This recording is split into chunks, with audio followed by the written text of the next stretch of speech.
Welcome to Parker's MMA Show.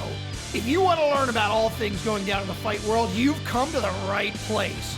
Each episode, your host Parker Keane will take a deeper dive into the always entertaining world of sanctioned fist fighting. Now here's your host, Parker Keane. All right, we're live. We're back. Parker's MMA Show, episode 31. It is the 16th of April. And we got a lot to talk about this week. Time is a social construct at this point, Parker. Time is but an illusion. Yes, it is. So we got a lot to talk about this week. We're going to dive right in. But first, I want to just give everyone a reminder. Please like, subscribe, share, all of it. Help us out. Help us get the word out there. We're putting a lot of work into this, trying to make it better. Trying to pick up solid sponsors and keep the ball rolling. So everyone, do your part. Help us out. We appreciate it.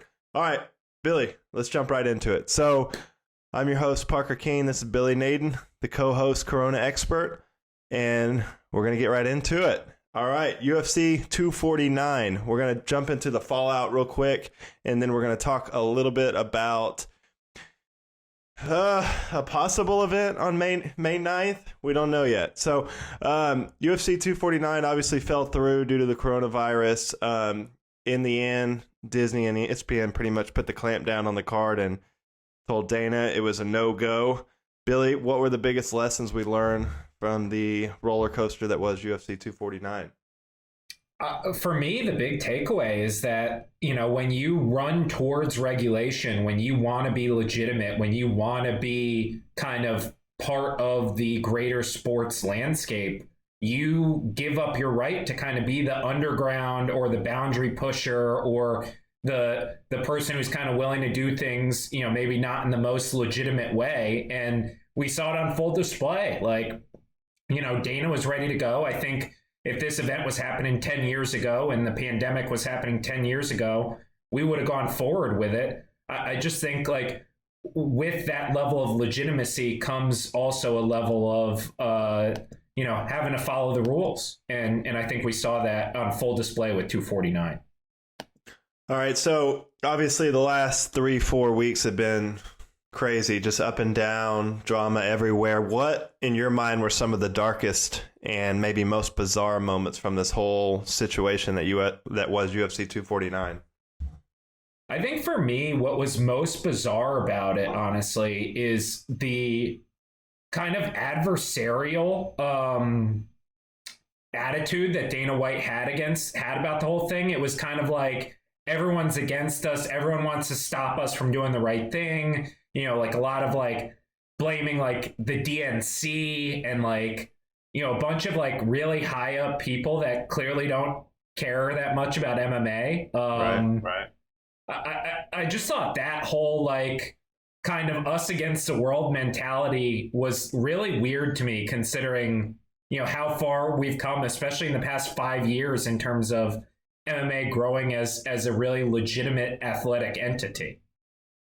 Yeah, I agree. I don't know. It's obviously Dana White, I think, just has to make some changes to the way he runs everything because, you know, with the move to ESPN and, you know, ESPN being owned by Disney, I just think there's going to be a lot more checks and balances for Dana, where in the past there wasn't. And I mean, he could pretty much do whatever the fuck he wanted and get away with whatever he wanted.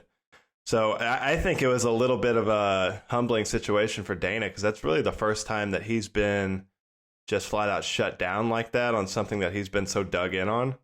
So that was kind of interesting to see that play out. There's a great article on The Athletic by Josh Gross about all the times that the UFC has canceled events. And it's like half a dozen times in 25 years.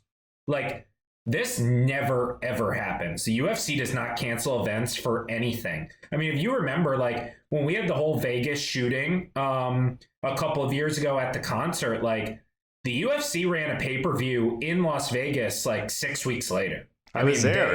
That was the New Year's, I think. New Year's card. It was the famous event is the Mighty Mouse armbar of Ray Borg happened that night. Okay, yeah. Maybe I was at the second one, but yeah, you know, you're right. So how much, if any, lasting damage do you think this is going to leave on the UFC and Dana White if he keeps trying to push through and get events booked during this pandemic? And what do you think will be the lasting effect of that? I don't know that this does like lasting damage to the sport or lasting damage to Dana White. I actually think it's funny, like everyone is really negative about this event.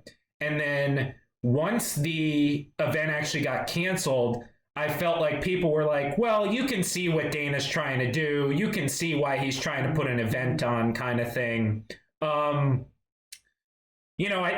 I think it brings to light a lot of the behind the scenes stuff where we kind of think as Dana White has no one to answer to. And it's very clear now that he does. But in terms of lasting damage, I mean, he's always been kind of seen as a renegade. He's seen as someone who will do anything possible, anything to keep the train moving, keep the UFC rolling. So I don't know that changes. And then anyone who thought that this was like a ruthless underground blood sport is still going to think that today. And I don't think this changes things one way or another. I haven't talked to a lot of casual fans who kind of think negatively on the sport for trying to do this, to be honest. Do you think it's even to the casual? Like, is it even on their radar that Dana's trying to do this during all the craziness? It was covered by major sports outlets and people were talking about it, certainly. I've heard kind of both sides of the story, like from casual fans, like from everything from what is Dana thinking to I admire him trying to move forward and trying to find a way to make it work. So, I do think it was on some people's radar. I don't know that it's doing any kind of lasting damage. All right, so what are your thoughts on the possibility of us having an event on May 9th? And if so, where do you think the most likely location is going to be? I actually think it's fairly likely. And I was someone who was telling you from the get-go, like there's no way there's a fight happening on April 18th. I have a lot more positivity about this one. I'll tell you why. The Apex and the UFC Performance Institute is really set up to be able to host fanless MMA fights, right? And it's set up to kind of be able to do that in a safe way. So if the Nevada State Athletic Commission meets and comes up with some sort of protocol to deal with hosting combat sports events in the midst of COVID-19, I see a lot of ways that the UFC would be able to actually pull this off, especially with having all this residential space available with all the Vegas hotels empty. So I think it's very possible that this happens. All right. So on the May 9th event, you're saying you think the most likely place is going to be the Apex? Because I've heard Dana say specifically that Tai Chi Palace in California is set up, like that was ready to go for this weekend. What do you think the plans are for the next couple of cards they're going to try to hold? Yeah, so I think they're going to hold cards. My thinking is they'll hold cards at the Apex. Dana has my guess is some sort of inkling of when the Nevada State Athletic Commission will meet next. I think the problem with the Tachi Palace that makes it difficult is your closest hospital from there is 40 miles away. California has a lot stricter stay-at-home measures and has been a lot more affected by stay-at-home measures than Nevada has. And you're talking about a casino that, I mean, it's been closed to the public for a while now, but at the end of the day, it's like a very public place, whereas the Apex is a very controlled environment by the UFC. They know how to operate it. I think there's probably a chance that it goes to Tachi Palace. I think there's a chance that they do it somewhere in Florida, and they have those as backup plans. But I really think the plan A and really the top priority is to have it at the Apex. Yeah, I agree. If they could establish just a solid safety protocol, they've got everything they need there. I mean, they could build bunkhouses to sleep the fighters. They've got chefs, professional chefs there, trainers, I mean, rehab equipment, all the training tools. I mean, that would make me feel better too about the actual training that the fighters are getting. That was one thing I was a little hesitant about going into UFC 249, especially like with Khabib or Tony and Justin, is like, what kind of training camp do they get with all this shit going on? If they decide to make the Apex, I mean, the hub for fights for the next 3 months, everything is there. So they could figure it out logistically where everyone can get as normal as possible training in and not jeopardize the quality of fights. Well, and here's what's different there versus trying to hold a fight at Tachi Palace on April 18th. You're looking at a situation in Nevada where currently they have one of the lowest death tolls per capita from the coronavirus in the entire United States. It's not a hard hit area. And according to that IMHE model out of the University of Washington, which is something that a lot of people have cited. The White House is using it apparently to model their recommendations. Nevada's peak hospital resource state, when they would be using the most hospital beds, was supposedly April 18th, and their peak deaths supposedly happened on April 7th. So if we go off that model, there's a good chance that by May 9th, we're way past the peak, and we're looking at, a potential reopening of Nevada by that time, and starting to look at how do we come out of this? How do we come out of quarantine? So to me, this whole situation with Nevada, with the Apex, with the way that the timing of the event versus the peak of the pandemic, it really just has so many more things going for it than the April 18th date in Tachi Palace had for me personally. Okay, so currently, where are you at on, do you think Dana White and them should keep pushing forward and just keep, trying to get these events rolling? And do you think May 9th is the earliest possibility? So I think the May 9th date came about because Dana knows something about when the Athletic Commission is going to meet. If Dana can get a protocol for hosting combat sports events in Nevada approved by an athletic commission, I think he has full support from me to move forward with this, and I will feel confident in the safety of the fighters and the safety of the event and feel like it's a legitimate event moving forward. Because if you're hosting at the Apex, you're not talking about the UFC self-sanctioning or using a tribal commission or basically trying to skirt the rules.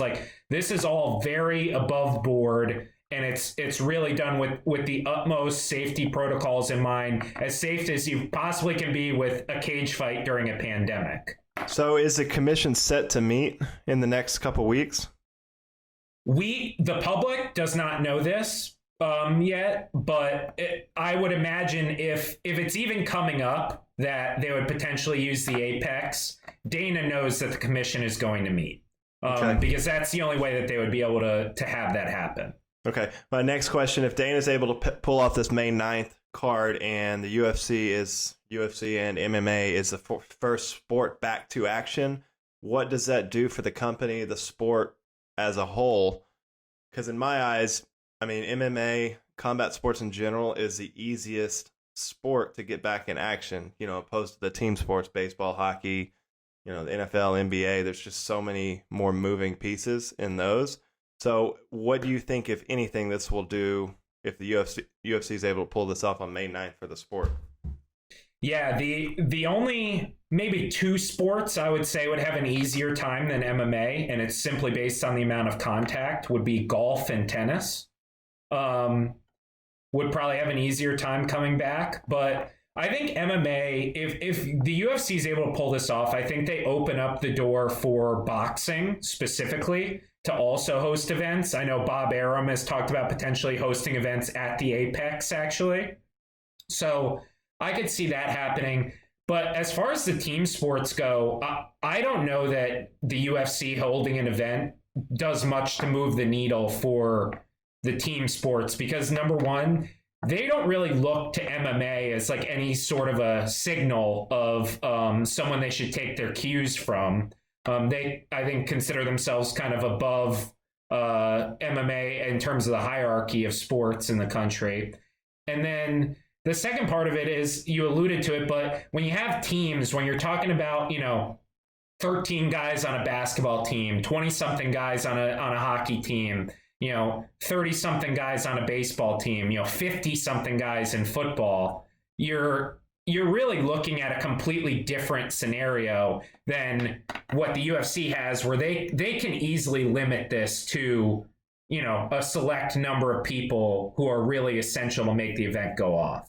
My biggest thing is I think if Dana's able to pull this off and we've got 3 months in a row of him putting on 1 to 2 fights a week, that's going to draw a lot of eyes to me, especially if him and ESPN play it right, because that's going to be the only thing on ESPN. ESPN's a giant commodity, and that's going to get a lot of new eyes on the sport, in my eyes, and maybe make some of these up-and-coming guys, bigger stars quicker than they would be.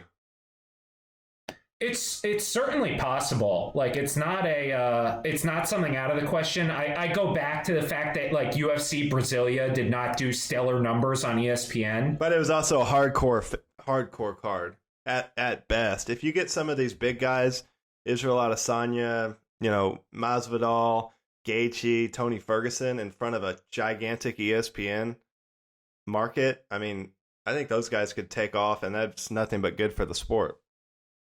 Yeah, no, I don't disagree with you. I think there's potential. I just think they need to get the UFC needs to find some name commodity that they can advertise on this to get people to watch the other, 11 or 12 fights on the card. Mm-hmm. All right, so let's move on to this card. First, I want to start with the main event. So the UFC seems to be sticking with Justin Gaethje versus Tony Ferguson. What are your thoughts on that? In my mind, after UFC 249 got canceled, I thought they were just going to scrap that idea and hold Tony for September, but it doesn't look like they are. It looks like they're moving forward with Justin Gaethje and Tony. And I don't, do you think they got a lot of fan interest after rebooking that fight, and that's why they decided to stick with it, or they're just looking for a big fight? I honestly have no idea, because I think we've talked about this previously, but like neither Tony Ferguson nor Justin Gaethje is a huge draw, right? Yeah. And I just think the UFC, for whatever reason, feels like these guys have more drawing power than maybe they do. So maybe that's why they're moving forward with it, but I don't get it. I really don't. I guess they're trying to think like maybe we can move the division forward with, Khabib probably on the sidelines until September, but yeah, I don't know. I think that puts him in a kind of a sticky situation, because then what do you do with Conor? If you've got Usman and Masvidal booked, you got Tony and Justin fighting. What do you do with Conor until, I don't know. That was just a weird one. I get the rest of the card. The rest of the card is awesome, but that one, I was excited for it on April 18th or 19th, whatever it was going to be. But I was kind of hoping they would have moved past that and held off Khabib. But let's dive into this card. We'll just run through it real quick. At the top, obviously, I just mentioned you've got Justin Gaethje taking on Tony Ferguson. In the co-main event, we've got Henry Cejudo taking on Dominick Cruz. What are your thoughts on that one?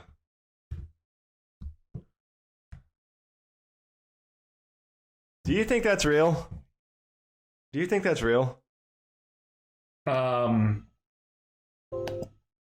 Henry's just he's getting everything he wants. And like, other than the Ali Abdelaziz connection, I can't understand it for 1 second. Like, the guy has never defended either belt. Yeah. He's not a draw. I don't get it. I don't get how does Dominick Cruz, who's not even ranked, he's been out of fighting for 2 years, got absolutely smoked by Cody Garbrandt in his last fight 2 years ago. how does he come off the sidelines with all these killers at bantamweight and just get a freaking title shot? I don't get it. I don't get that one. That one made zero sense to me. I just think like he's kind of like universally considered the greatest bantamweight of all time, which with the whole TJ Dillashaw EPO thing, I guess I get. But I can't figure out why anyone thinks that's a good idea.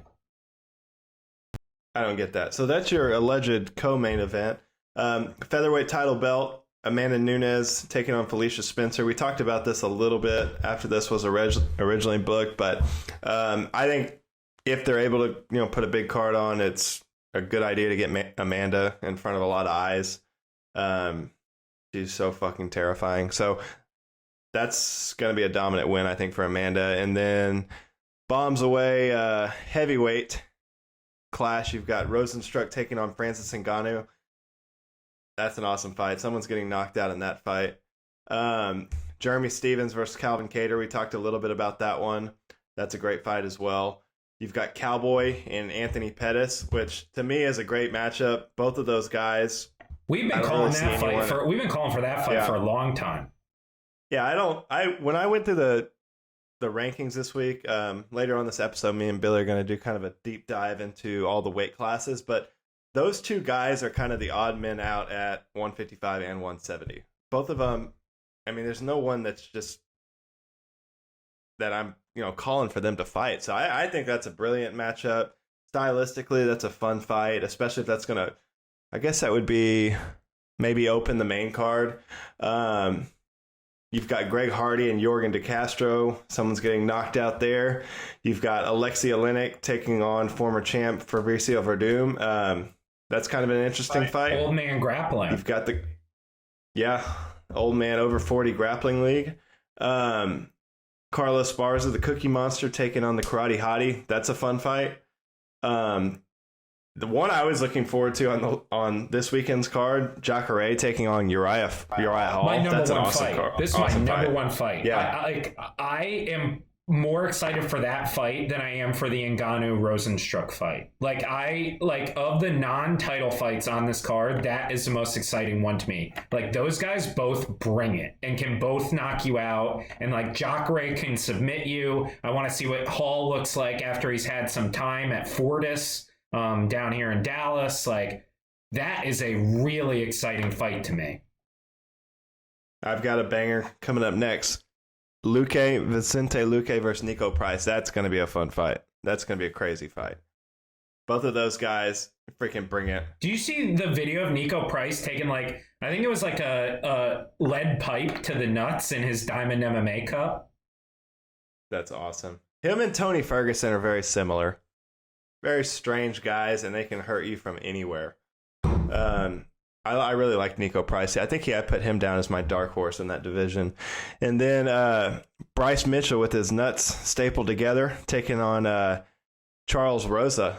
That's a good fight. Bryce Mitchell, that's a guy, I think he'll be a star in that division. He's really good on the mic. He's a solid fighter, young guy. Someone get him his damn camo shorts. Come on. For a guy who trains at a small gym in Arkansas and kind of lives out in the sticks, he has unbelievable jiu-jitsu. And that's usually something you only get if you've been at a big camp and rolled with a lot of guys. And I think that was his story. When he was young, he took off, and I think he might have went to Henzo's in New York City or a couple big gyms like that. I remember him saying something like that, but he basically drove across the country and spent a year at one of those gigantic gyms. So I think that's where he credits his jiu-jitsu to. But if they can keep that together, that's a really, really fun card. And to bring fighting back, I mean, almost every fight on that card's a banger. That's a great card. I mean, it's reminiscent of when the UFC used to put on 20 to 25 events a year. Now they put on 40 plus, and obviously we talk about it all the time that it's kind of oversaturated. But this card is top to bottom, everything is good. Yeah, and I think if Dana can get on a roll and figure out a protocol to make these fights safe, we're going to see a lot of cards like this. it's just going to be week after week of, badass cards. So that's exciting. We'll keep you posted on that over the next couple weeks. My last question, and we kind of covered a little bit. What are your thoughts on just Disney/ESPN's involvement with the UFC? Obviously, we talked about it before. This is really the first time that Dana White has been shut down by a superior and really anything that he's ever wanted to do. So what are your thoughts about what it's doing for the company and, how they're handling this pandemic right now?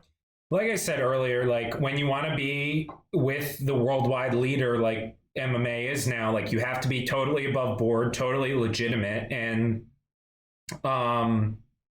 I would much rather get the eyeballs that we get from ESPN, from having the Stephen A's of the world talk about MMA, than, be on Spike TV or be on HDNet or whatever it might be, one of these smaller programs. I would much rather be on ESPN and have to do everything legitimately than the other way around. Yeah, I agree.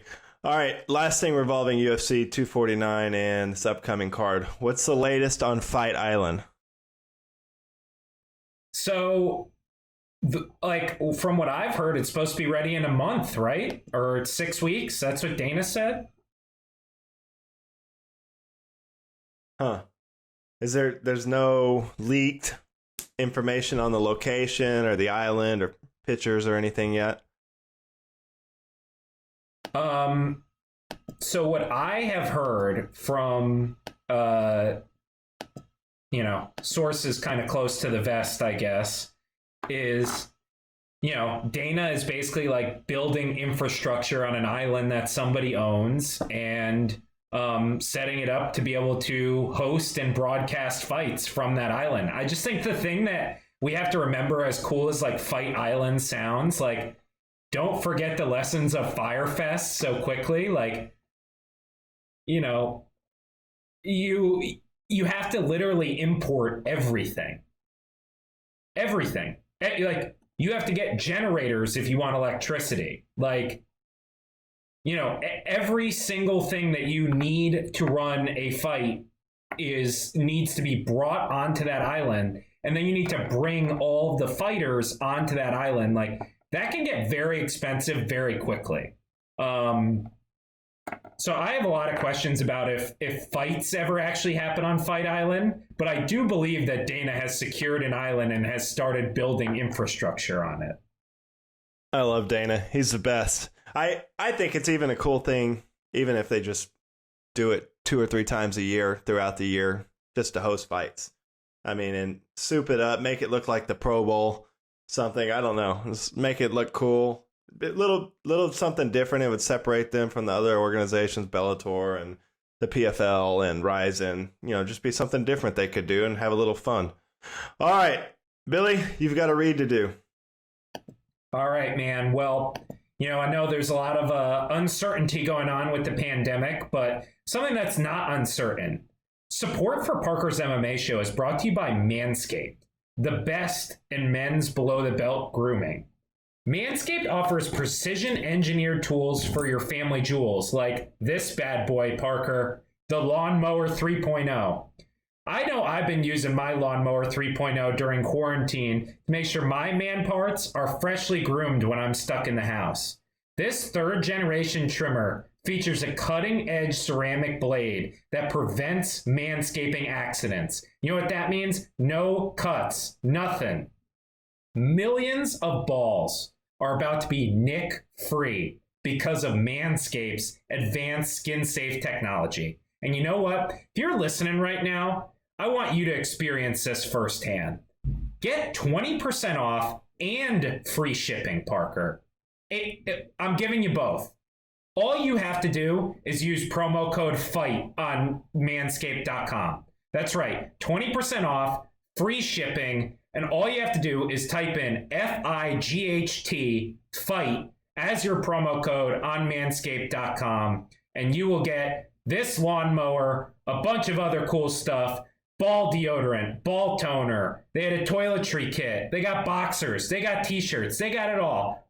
Promo code FIGHT, manscaped.com. Parker, gotta get on it. Gotta tell the listeners to get on it. Got to. All right.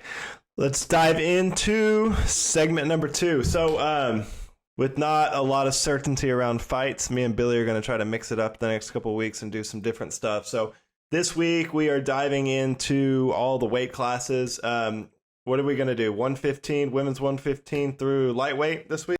Through featherweight. So we're going all the way from women's 115 to men's 145. And then next week we'll pick up and we'll get the rest of them. But what we're going to do is kind of make predictions. What's next for the champion? What we want to see next.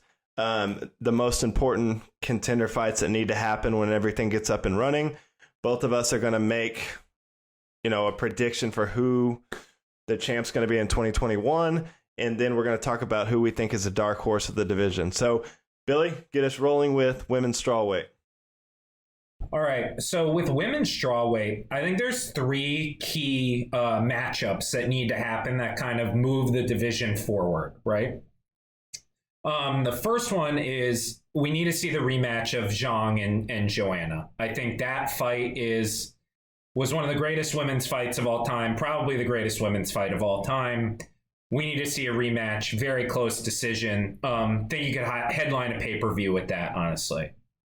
The second fight that we need to see is a canceled one from this weekend, but Parker's favorite, Thug Rose, going up against Jessica Andrade, trying to reclaim her title, avenge her loss. I think that's a very important one.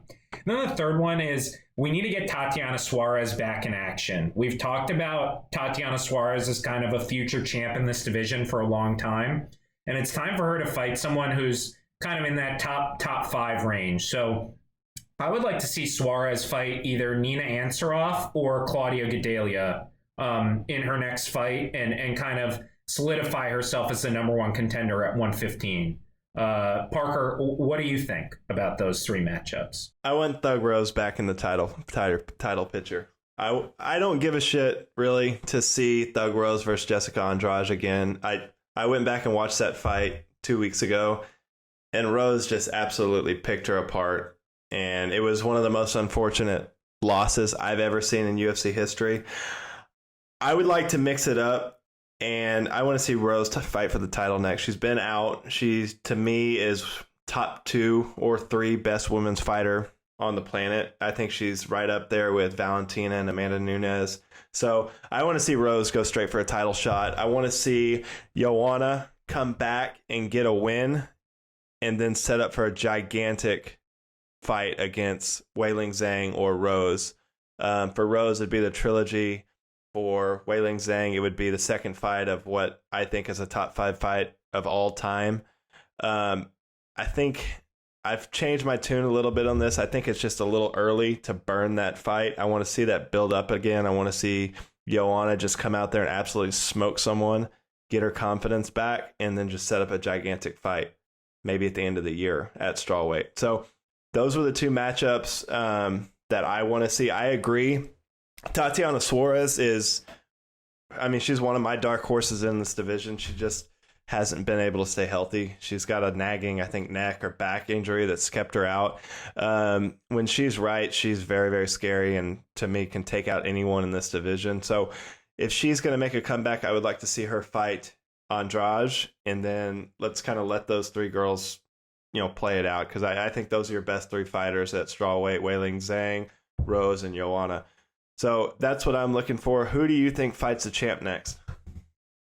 I think they booked the Joanna rematch. I think that fight is so hot. I think it's the perfect fight to do. And I actually think Rose needs somewhat of a tune-up fight or at least something to kind of get her feet wet before she gets thrown to an absolute savage in Weili Zhang.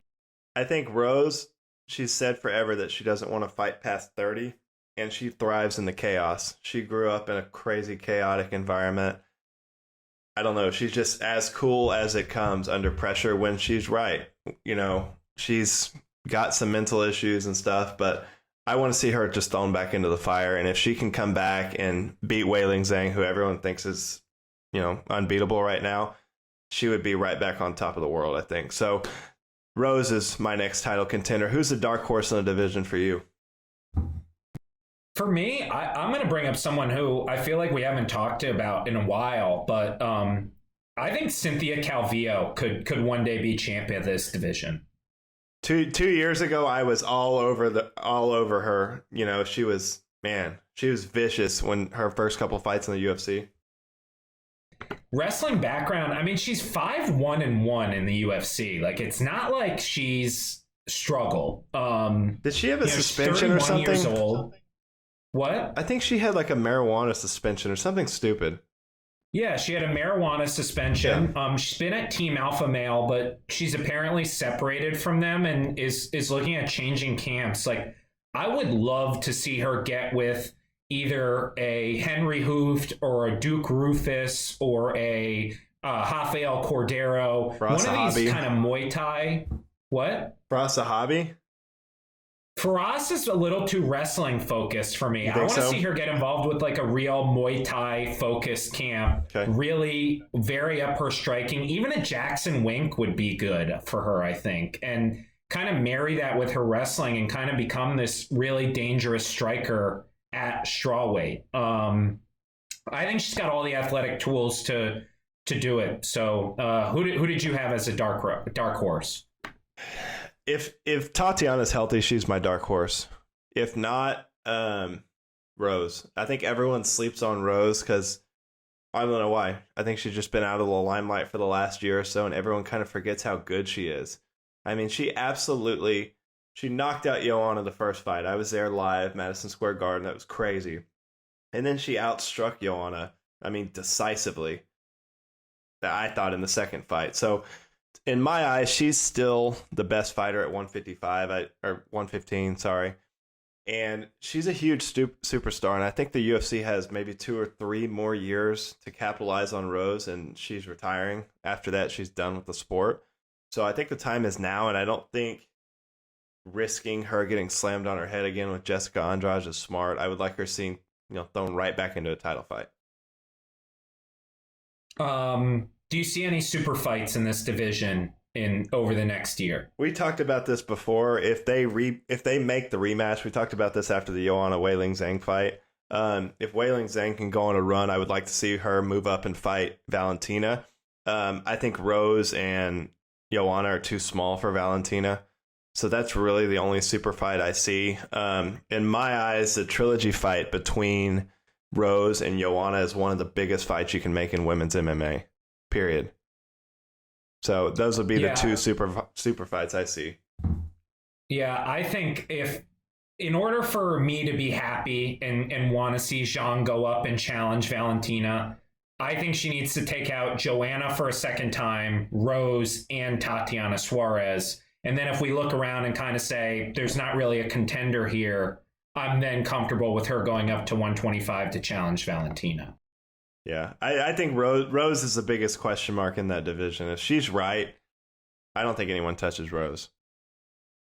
So that leads me to my next question, Parker. Who's champ January 1st, 2021? Thug Rose, 100%. 100%. I have Zhang Weili. I was really impressed by her. I've now gone back and watched that fight, I think 4 or 5 times now. And I'm really impressed with her technically and think that she is probably the strongest and best conditioned fighter in that division. And it doesn't, usually when you have someone who's so good physically, they're not great technically, but she really held up against Joanna. So I think she's going to actually be champ for a little while here. Yeah, that's an interesting matchup. We saw what Joanna and Weili Zhang looks like. Her versus Rose to me is very, very interesting. You've got the power, and then you've got the incredible striking of Rose mixed in with the submission game and the movement. Rose's movement in that first round against Jessica Andrade is some of the best movement I've seen in the UFC, period. And she looked incredible. So it's interesting. It's a fun division. Hopefully it starts heating up here pretty soon. Let's move on to Billy's favorite division, men's flyweight. Key matchups we need to see. You go first.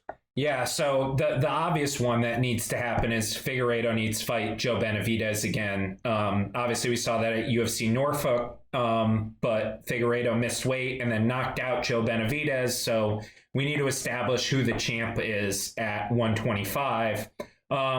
I think I have two other heres that are maybe a little outside the box, maybe a little hardcore, as Parker likes to call it. But, I think they're definitely, shots that need to happen. So my first one, Brandon Moreno, fought at UFC Brasilia against Jussier Formiga, who at the time was, the number one contender at flyweight. Moreno beats him in a split decision. It was a close fight, but in that time, Cody Garbrandt has said that he is going to be moving down from 135 to 125 once he fights Rafael Assunção. I want to see Brandon Moreno against Cody Garbrandt in a number one contender fight. Love it. That's a fucking fight. Winner fights for the title. So that's one. And then my second one is real deep on the hardcore scale, but Jussier Formiga, the guy who lost to Brandon Moreno, who was the number one contender at flyweight forever, actually holds a win over Davison Figueiredo. I want to see him fight UFC newcomer Manel Kape, who is the Ryzen Bantamweight champ, who is signing with the UFC as a flyweight. So he will be competing exclusively at 125 pounds in the UFC.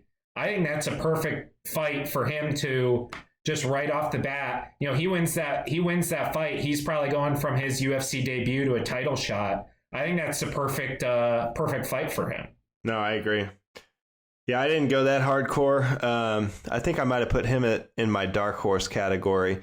But for me, the only fight to make is Joey B versus Figueroa right now. I really like the one that you said. If Cody No Love comes down to flyweight, he's someone that can save the division for sure. He could come in there and just start starching people at flyweight. 1, 2, 3, 4 knockouts in a row, and he's the new king of that division. There's no one there. Joey B's on the way out. Manuel Kape would be interesting, but yeah, Cody No Love. Right now, I don't see a path for him back to gold at bantamweight. It's just too stacked. There's too many killers in there, and the road to the championship at 125 is pretty slim. He's maybe for sure one fight away from getting a title shot. So that was the biggest one for me. That jumped off the page a couple weeks ago when I saw that. I was like, yes, that makes total sense. So yeah, I want to see the rematch, and then I want to see Cody No Love versus whoever. I love the Brandon Moreno fight. I think that would be a banger. They would freaking get after it. Who is your dark horse? Since ours are probably the same. My dark horse is Cody No Love. If he goes down to flyweight, he could starch everyone there. He's got tremendous knockout power. His boxing's incredible. Wrestling good. I mean, hopefully his mental. And really with Cody Garbrandt's all mental. Every fight that he's lost, he's starched the guy, hurt him, and he tries to rush the finish, gets caught, and gets finished. Back-to-back times in the TJ Dillashaw fight. And then, who was the other one? Pedro Munoz, that he fucking rocked. And then he rushed the finish, tried to get him out of there. It's just like a little pit bull, but he's so vicious, and he's still a young guy. I think he's, 27, 28 maybe? Yeah, so I think career-wise, that's a genius move for Cody Garbrandt. Go down to flyweight, try to get the title, run the show for a couple years, and then he could do the number where he bounces back and forth and fights for that 135 belt. So Cody No Love's my dark horse. Yeah, so my dark horse is to get real hardcore is Manel Kape. Ryzen Bantamweight champ, grew up in Angola, trained out of Portugal for a while. When he came into Ryzen, he was really an athletic specimen, but very clearly did not know how to fight. And he's since moved to AKA Thailand, and I think he's made humongous leaps in his fight ability. I mean, he's a really dynamic striker. He's really good in the clinch. He's got good takedown defense. and really good movement around the cage. I guess we've only seen him in a ring in Ryzen, but I assume that his movement would translate. Recently knocked out Kai Asakura on New Year's Eve in Japan. He's fought Ian McCall. He's fought Kyoji Horiguchi. I just think he's a guy who we don't have a good idea of what level he's at, but the difference between the Manel Cape I saw in the first Ryzen I watched him in versus today when he's been training at AKA Thailand it's really a huge leap. And so I'm excited to see what he can do at 125 in the UFC. That's a really good sign for the UFC at 125. I think if they get him signed and then they get Cody to move down, that division is relevant again, I think. All right. Who's your champ in 2021? Oh, let's super fights. We forgot about that. Any super fights you want to make in 2021? You hate I want to see Henry Cejudo come down and defend this belt one time. I mean, just once. Like, I honestly, I want to see Henry Cejudo fight Joe Benavidez because Joe Benavidez beat Henry Cejudo. Like, it happened. We all saw it. So if Henry wants to be like King Henry and, wants us all to think he's the best, lightweight class fighter, he's got to defend that belt. And until he defends that belt, I have no interest in a super fight at 125. Yeah, I don't see any super fights happening. Who's your champ in January 2021? I think it's Figueiredo. I think that guy's really good. I think he hits really hard. I think he's dynamic. I think he has good jiu-jitsu. Honestly, with the guys like Cape and Garbrandt, I have a hard time seeing them getting enough fights to get to that 125 title in the span of 2020. But I could see that title changing hands in Q1 of 2021. But I just don't see it changing hands over the course of 2020. Did Cody say he's going to fight one more fight at 135? Yeah, so he's going to fight a Sun Sao, and then he's going to move to 125. So that was supposed to be on the Cleveland card, I think? The Ohio card? Yeah. All right. I think you're right. I think it's going to be a little early, but I'm a Cody Garbrandt fan. I'm rolling with Cody Garbrandt. I think if he makes that move down there, he's one fight away. I mean, you could talk him into an immediate title fight if Figueroa just goes in there and blasts Joey Benavidez in the next, couple months. He's a big name moving down, so I could see them, skipping the queue and not making him fight Brandon Moreno and just going straight in for a title shot. So I'm going to go Cody No Love. I think that's the biggest thing that can happen for the 125 division. And then a gigantic super fight you could set up is if Cody gets that belt and King Henry comes down to defend it. That's a giant, maybe in the first quarter of 2021. That's a giant fight. And I think Valentina's on the verge of being a big star too. I mean, she's got it all. She speaks like 5 languages. It was interesting today. ESPN put out an MMA poster on the ESPN Instagram, and Valentina was at the top. It was Valentina, then Khabib, then Conor, then Stylebender. That was kind of interesting to me, but I don't know. I think these two girls are going to be on Amanda and Valentina are going to be on a very similar trajectory for the next, 1 or 2 fights. They've kind of been smoking everyone, and that's going to build a really big fight. So the contender fights, I think the contenders are going to sort themselves out. People are going to keep rising, but no one in that weight class right now is on Valentina's level for me. The dark horse of the division, I still think, is Macy Barber.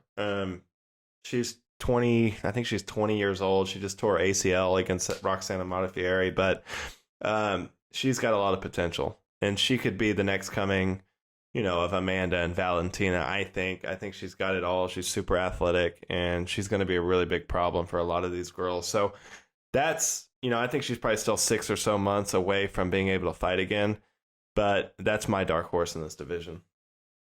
Yeah, for me, I think Jillian Robertson is someone to keep an eye on.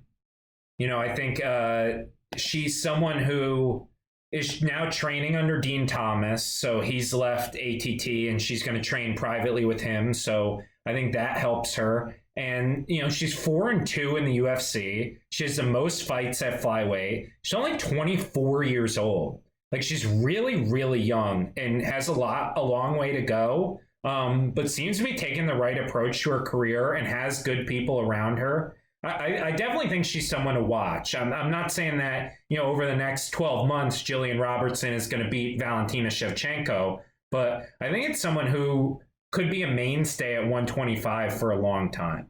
Mm-hmm. Who is her other loss to? I know she lost to Macy Barber. She got finished by Macy Barber. Who else did she lose to? Do you know? She got finished by armbar by a Brazilian woman. Okay. Yeah, I liked her when we were breaking down her versus Macy Barber like 4 or 5 months ago. I liked the tape on her. She's nasty. And I agree. I think she's got the look. She's, good on the mic. She's got a lot of skills. So, all right, super fights. I think we already covered this. Pretty much you and I want to see 3 fights or 2 fights, really. Valentina versus Amanda or Valentina versus Weili Zhang. Basically, I want to see I want to see Valentina go up, or I want to see someone come up to fight Valentina. Don't really care who that is, to be honest. Yeah. All right, your champion. I think we both agree on this. Champion 2021, Valentina. Roxanne Modafferi. Oh, stop it. Stop it. Valentina. It's the spy. Yeah, hands down. She'll have coronavirus figured out by then too. She took coronavirus out behind her barn in Kyrgyzstan and shot that thing. Yeah, for sure. All right, men's bantamweight. A lot of fun fights to make here. Men's bantamweight is freaking murderer's row right now. It's crazy. Okay, the contender fights that you want to make, go ahead. All right, so here's how I would match this up, right? So I would rebook Frankie Edgar against Corey Sandhagen at 135. It was canceled off of UFC Raleigh after Edgar stepped in to fight the Korean Zombie in Korea. So I want to see that fight. I think it's a good fight. I think it's a really helpful fight for Corey to build his name, and I want to see it. My number one contender fight. I want to see Petr Yan fight Aljo Sterling. I think that's a perfect fight. I think it's basically striker versus grappler. It's Russia versus USA. I think it's perfect. And then the fight that I think we're not talking enough about, but I want to see is Marlon Moraes against Jose Aldo rebooked in a rematch. Like, very close fight, clearly a controversial result. Clearly Moraes is not getting a shot at Cejudo, and Aldo getting a shot at Cejudo is very controversial. Let's just have them fight again. We do immediate rematches all the time for fights that were not nearly as close. So I want to see it again. Let's see it. Yeah, I didn't think of that one. That's a great one. I went kind of the opposite direction. I went Yan versus Moraes. I don't know. I like that matchup, Yan versus Moraes, striker and striker. And then Sterling versus Sandhagen. It's just the 2 funky styles mixing up. I don't know. I think that would be good fights. And basically, you got a 4-man tournament to get the next shot at the title. I think at this point, Frankie Edgar, I don't know. I mean, I don't have any interest in him making a run at that title, I don't think. I think he's a little over the hill, in my opinion. But those are the 2 fights I wanted to make. Yan versus Moraes. You could do Frankie Edgar versus Jose Aldo.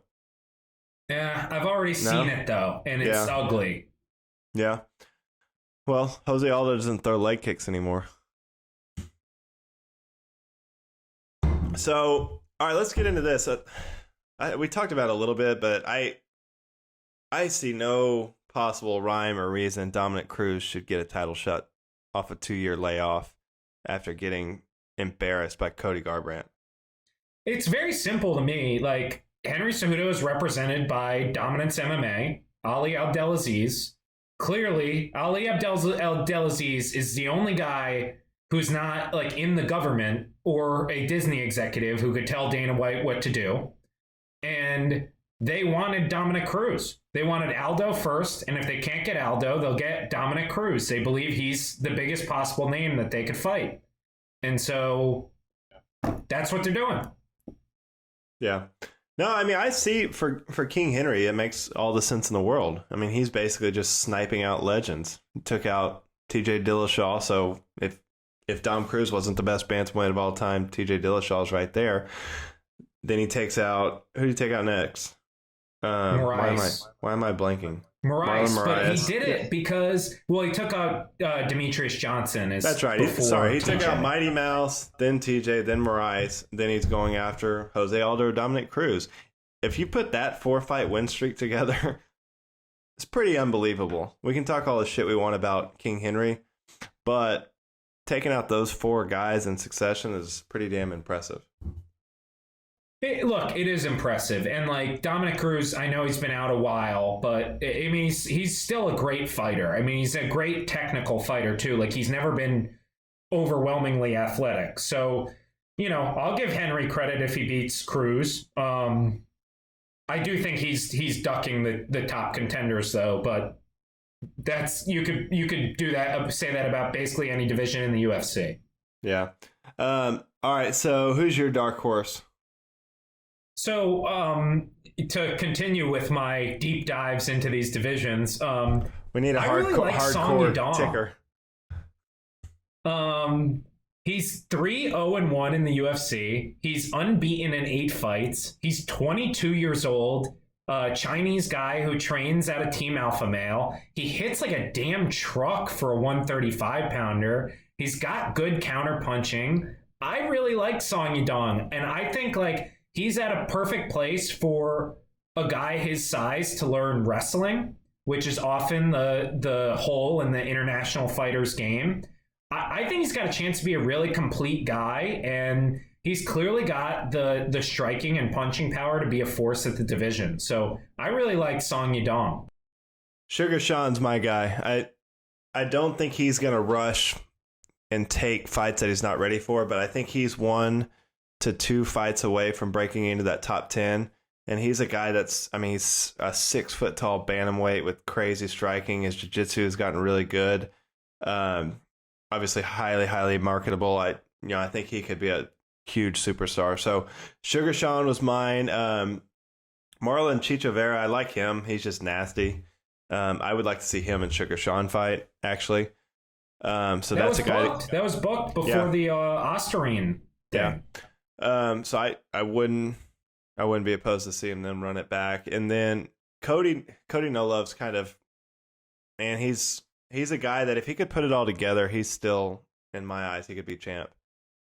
He's just one of those guys that something is just off, mentally, where he just can't get over the hump and he's his own worst enemy. So I still think he's a problem, especially if he gets that confidence back that he had against Dominick Cruz on his rise to being a champ.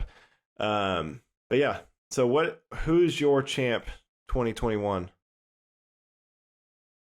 I got Peter Yan. I think Peter Yan is a very complete fighter. I was so impressed. I rewatched the Faber fight, and I'm so impressed with Yan's ability to not just strike with Faber, but hit like judo tosses on Uriah Faber. I mean, he's a really complete fighter. He's brutal. He's a combination puncher. He doesn't rely on any one skill. I think that guy's really, really good. And I think if he gets a shot against any one of these guys, he beats him. I just don't see who beats Petr Yan at this point. I'm going to roll with King Henry. I know his stick is, it's very similar to the Colby Covington situation. I think everyone kind of overlooks how tough that guy is. What he went through in that first round against Marlon Moraes, he just walked right through it and came back and won that fight. He's tough. And super, super athletic, super talented. I think, even though how cringy he is, I just think he's going to hold this title for a little bit until we see Sugar Sean or someone like that rise up and, exceed, just go to the next level. I don't see Petr Yan or Aljamain Sterling beating him. Corey Sandhagen's an interesting guy. I really like Corey Sandhagen, but I think it's still maybe a year and a half away until he has real title hope. So I'm going to go with King Henry. I think Dom Cruz could beat Henry Cejudo. Do you really? I really do. I think he's got a really good style to fight Henry. I think like the herky-jerky striking would be really hard for Henry's style, to be honest. I think Henry's used to fighting much more fluid fighters. Yeah, that's why I like Corey Sandhagen. He's got a very, very similar style to Dominick Cruz. Very similar. Yeah. Okay. Well, I'm going to go with King Henry. Any super fights you want to see in 2020?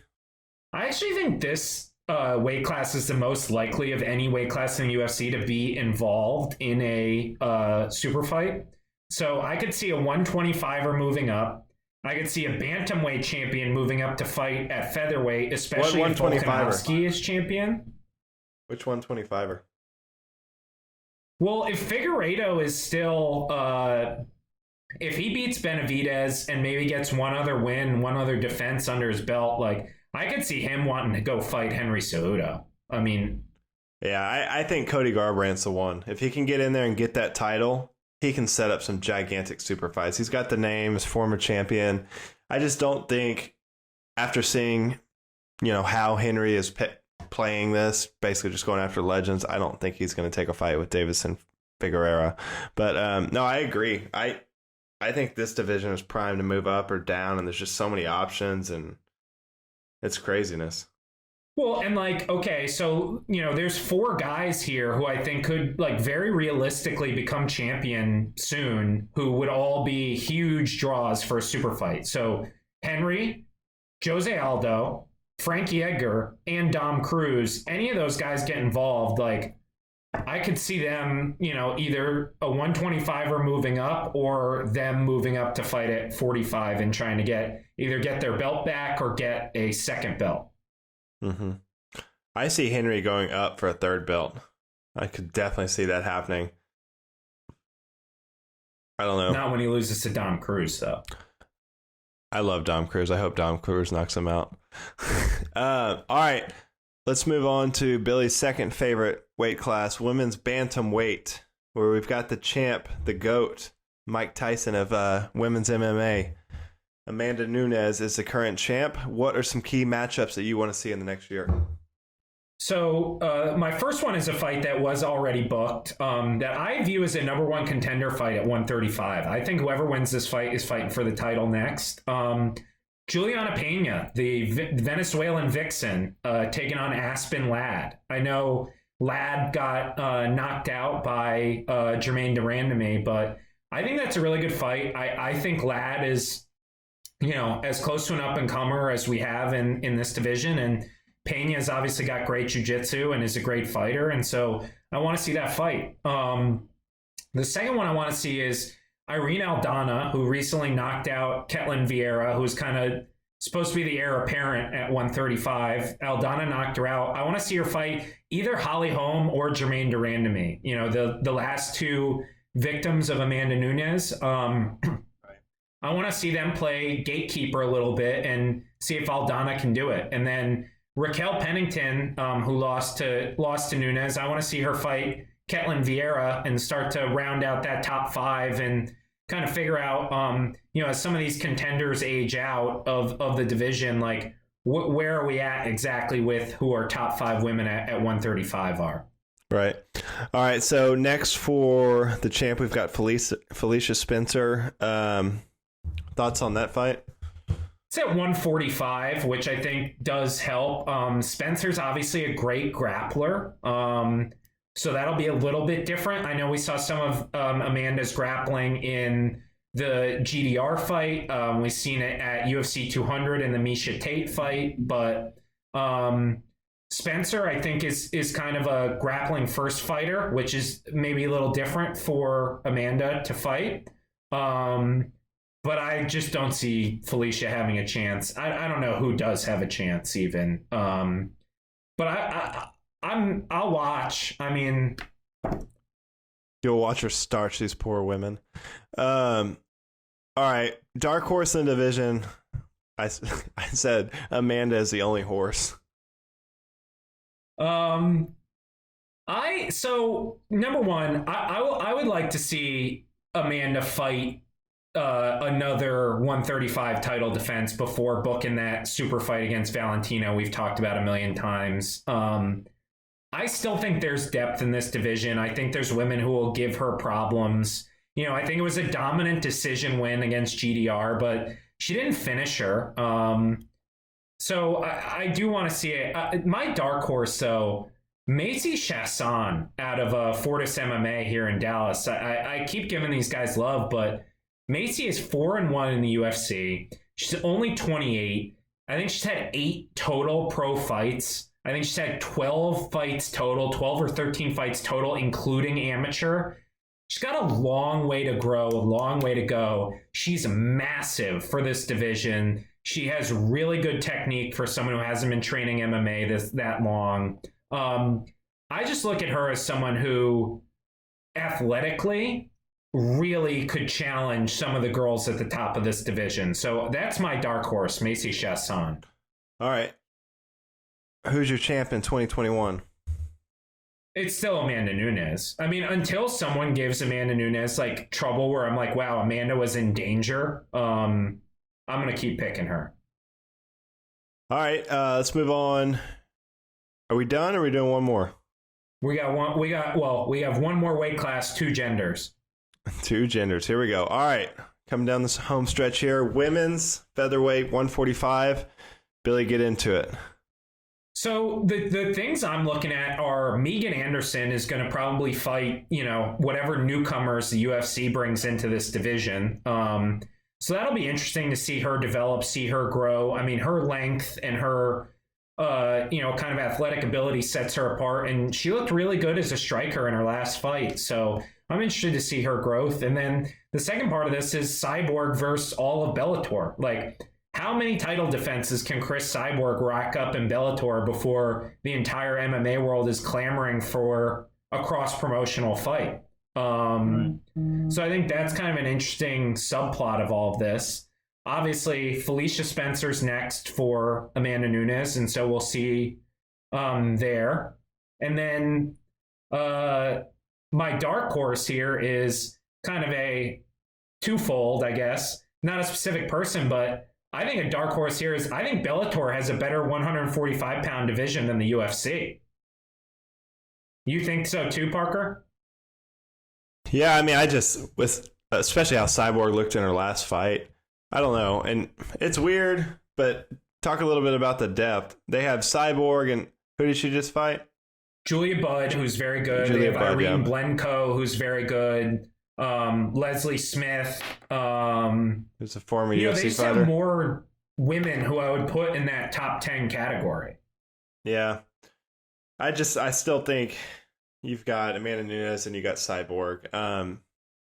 If you had to make a cross-promotional fight, if they starch their next 3 or 4 opponents, I think that would be a huge fight. Obviously, the first one ended quickly, but I still think those are probably your 2 greatest women fighter of all time when it's all said and done, Amanda Nunes and Chris Cyborg. So, yeah, that's interesting. I like Megan Anderson. I was kind of hoping she would get the next shot against Amanda just because she had a vicious knockout. Good on the mic. She's actually doing promotion, or she's doing commentary stuff. Did you see that for Invicta? For Invicta. Yeah.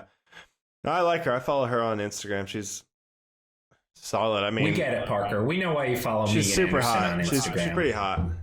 The Australian accent gets me every time. But yeah, I think she's probably next for Amanda after she gets past Felicia Spencer. I don't know who else they're going to match her up with, but your Kayla Harrison one, that's interesting.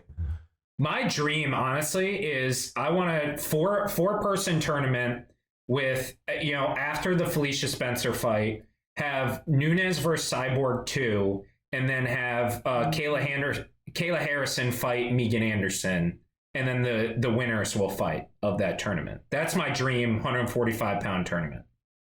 PFL folds and the UFC signs Kayla Harrison. It's possible. Or they all go to Bellator and we go watch this tournament in Thackerville, Oklahoma. Yeah, we can drive 45 minutes. Let's go. All right. Stop at Joe Exotic Zoo on the way. Absolutely. All right, let's get into a solid division here. Men's featherweight, current champ Alex Volkanovski. A lot of good fights you could make here. Let's dive into it. I think you and I pretty much had the similar contender fights.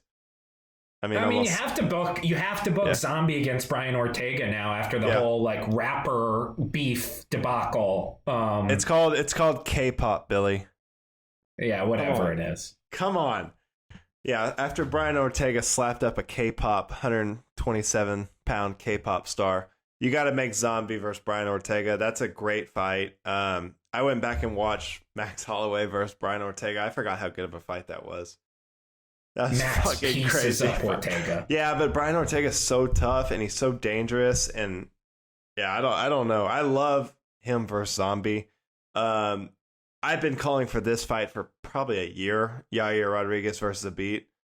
I think Zabit is he's still that guy in that division. He can do so much, and I don't think we've seen the ceiling of what he can do. Not even close. So I'd like to see him in some main events. We watched Zabit's debut together, and I told you, like, keep an eye on this Russian dude who looks like he just got out of bed. I have swung completely the other way on Zabit, where after the Calvin Kattar fight, I feel like he's wildly overrated now. I think Calvin Kattar's underrated. Calvin Kattar is going to be my dark horse, one of them. I think that guy, his boxing and his durability, and if that fight went 5 rounds, Calvin Kattar would have won that fight. And I agree. But I think Zabit slept on him a little bit. Is Calvin Kattar, are you definitively picking Calvin Kattar over Brian Ortega? I'd watch that. I watched the shit out of that fight. I like Calvin Kattar. I think he's another one of these guys that he needs to be pushed a little more. But if you put him in 5-round fights, you're gonna have absolute fucking wars. And I don't think Kattar beats Ortega. I don't think he beats Zombie. I don't think he beats Max, and I don't think he beats Volkanovski. At that point, like, you're a good fighter. You're not a great fighter, and I agree with you that he would have beat Zabit, and like that's why I'm down on Zabit. The biggest thing with Zabit is the cardio. I think what we've seen from him is he fades. He faded a little bit in the Kyle Bochniak fight. He was fading big time in the Calvin Kattar fight. But that dude's fucking talented. If he has a legit solid training camp, he's ready for 5 rounds. I don't think we've seen what he's capable of. I think he can pull off a lot in that octagon. I don't know. My 2 matchups, I had Kattar versus Jeremy Stephens was supposed to happen on May 9th, right? That's a fucking banger of a fight. They got to book Zabit versus Yair. That's a phenomenal fight. It's phenomenal. I think Yair is a totally changed man over the course of the past year with the whole Jeremy Stephens situation. I am really high on Yair Rodriguez. I really want to see that fight. I just can't get over him getting abused by who abused him in Dallas. Frankie Edgar. Oh my God, that was one of the most vicious beatings I've ever seen in my life. Frankie just took him down, beat the living shit out of him. We were in the building. Yeah. All right, so I mean we're on the same page. Those are the matchups that need to happen. What's next for the champ? I want to see the rematch. Max.